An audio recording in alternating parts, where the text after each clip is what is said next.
All right, everybody, for my 100th movie review, you know we had to do something special.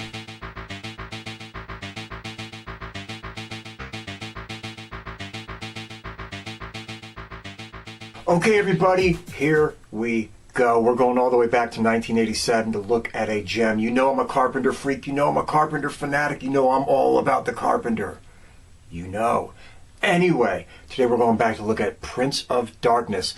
Not one of his biggest hits, but certainly worth a look and a true little horror masterpiece. Anyway, before we go any further, once and again, and as always, to the trailer.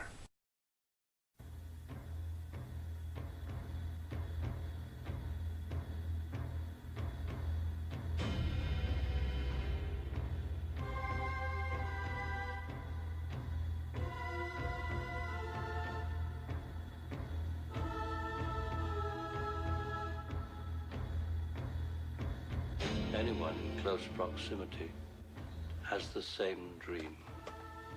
What is it? A secret that can no longer be kept. It started a month ago. What started? A change in the earth and the sky. His power. There's a weird locking mechanism. Looks like it can only be opened from the inside. A life form is growing out of prebiotic fluid. It's not winding down into disorder. It's self-organizing.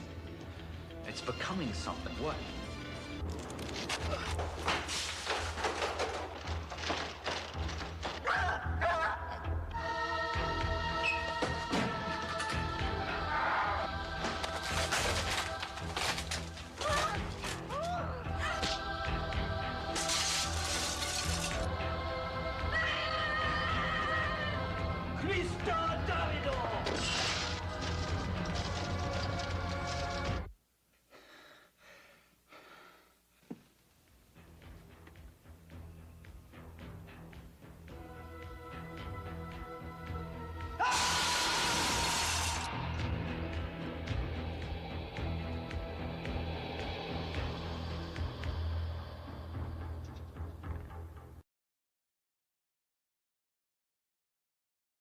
Okay, like I said, directed by the man himself, John friggin' Carpenter. Everybody knows, in my mind, anything that he did between 1976 and about 1990 is sheer perfection. But let's run down the list anyway. We're talking, he did Assault on Precinct 13. He did Halloween. He did The Fog. He did Escape from New York, The Thing, Christine, Prince of Darkness, They Live. And yeah, later on he did some other stuff that maybe wasn't that great. In the Mouth of Madness was pretty badass. Of course, you know, you got Vampires, Escape from LA, and, you know, whatever. But, man, when he was on, he was on. Okay, playing Brian, Jameson Parker. Not a big movie career by any stretch of the imagination, but was on a shitload of television. Let's do this. He was on stuff like Major Dad, Magnum P.I., Heart to Heart, Brett Maverick, and Jag, and Murder, She Wrote, One Life to Live. He was on there quite a bit. And his most famous role, easily, Simon and Simon. Anybody remember that? Did they even play that shit in reruns anymore? I mean, Jesus Christ. You never hear about that anymore. Playing Catherine. The late, great Lisa Blount. Oh my God, such a shame she passed away. Really good actress. Anyway, she was in stuff like An Officer and a Gentleman, in Night Flyers, in Blind Fury with the Howler himself, in Great Balls of Fire, in Femme Fatale, in Radioactive Dreams, and she was on TV, you know, Magnum P.I. and Murder, She Wrote, and she was in a motion picture that everybody should see. It was with Billy Bob Thornton. It wasn't that long ago. It was in the 2000s, and it was a movie called Crystal. Oh my God, great motion picture, great acting. Just, it went way under the radar, but it was really, really, really good and should not be missed. Playing Walter! My boy, Dennis Dunn. You fucking kidding me?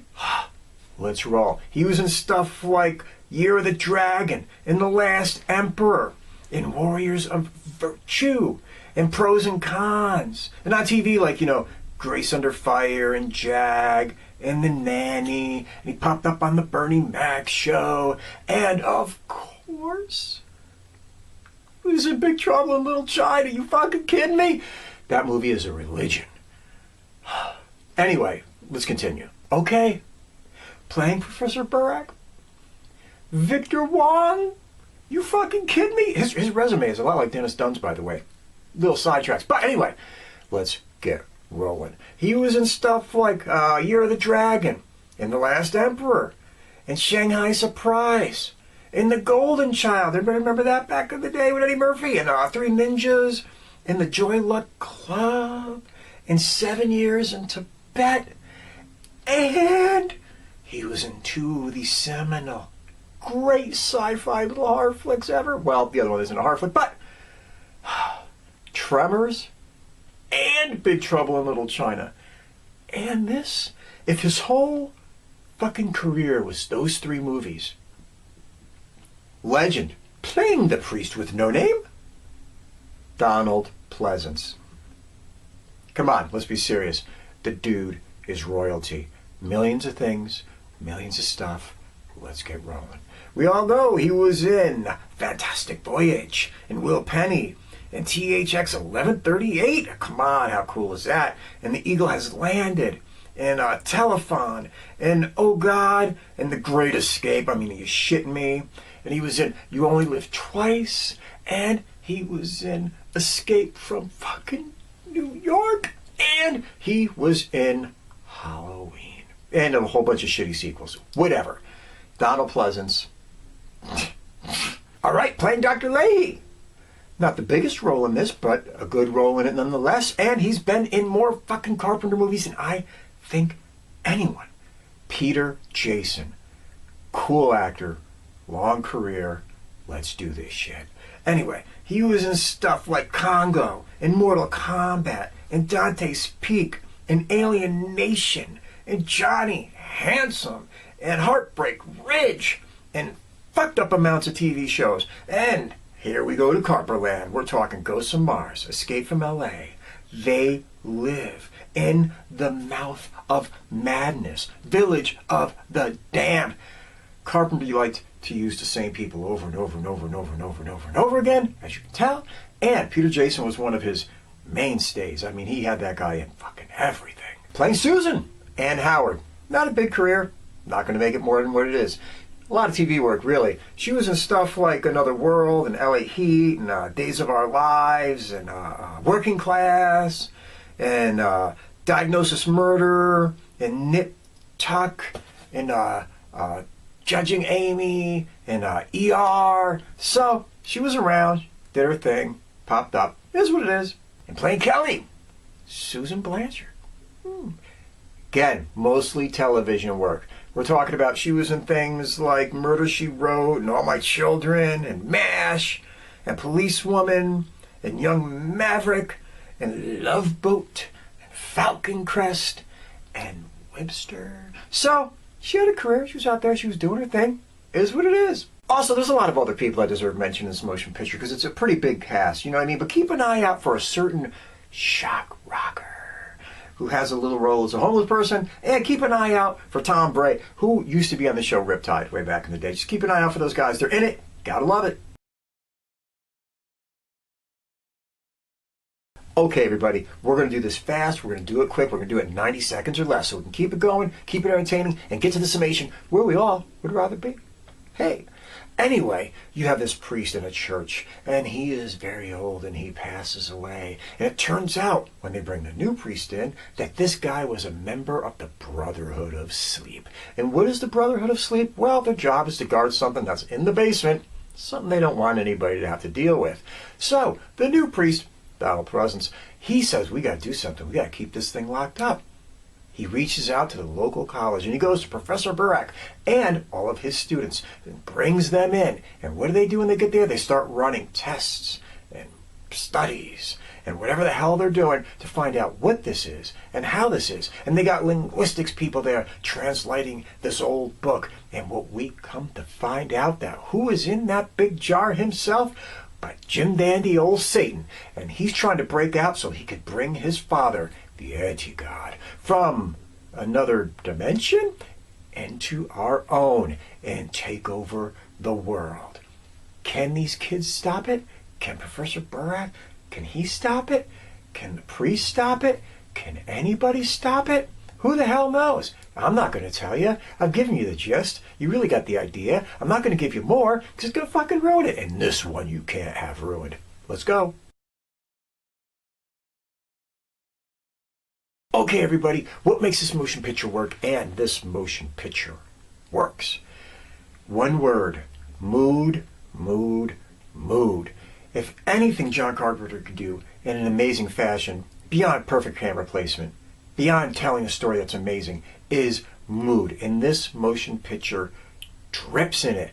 You know, Carpenter, he has this little trick he likes to do in every motion picture, and he does it so effectively. He always takes one of the main characters, and he sets them up in a situation where they stop for a minute, they look up the street, they look down the street, they look behind them, and you can see that there's not another human being as far as the eye goes. He did an Assault on Precinct 13 with Bishop. He did it in Halloween with Laurie. He did Escape from New York. Remember, he's sitting in the chair, just all by himself. He is the master of setting up a feeling that you are living in an urban environment, but somehow you are all by yourself. And he does it in this motion picture again, but with the added attraction of the homeless coming in and surrounding the church and all that other kind of crazy shit.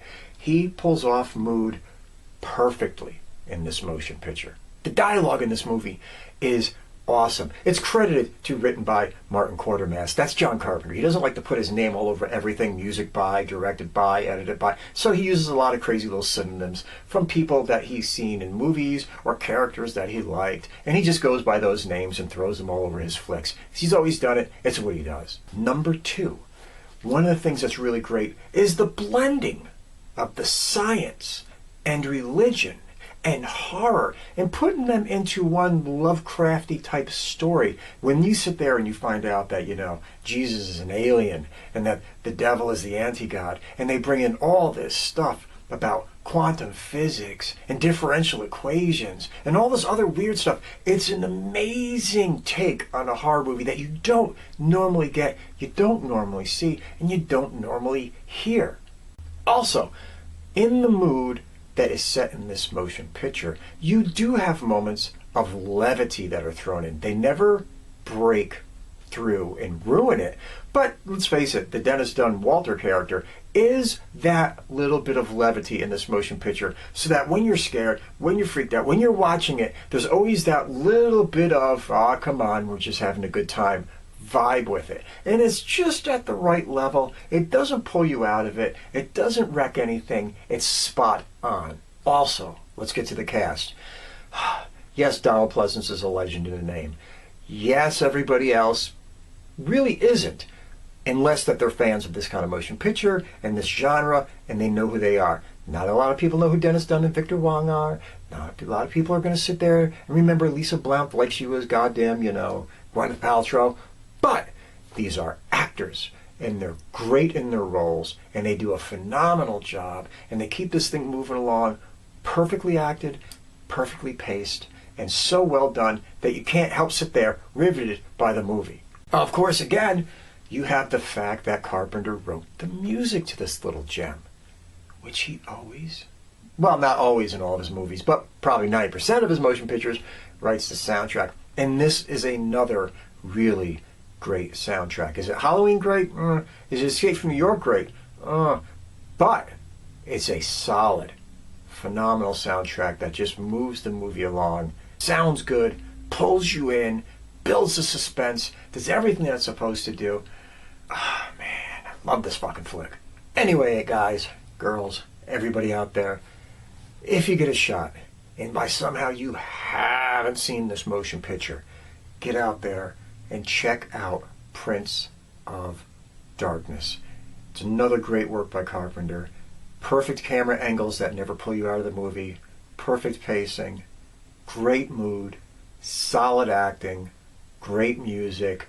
Everything you could want in a little scarefest of a flick.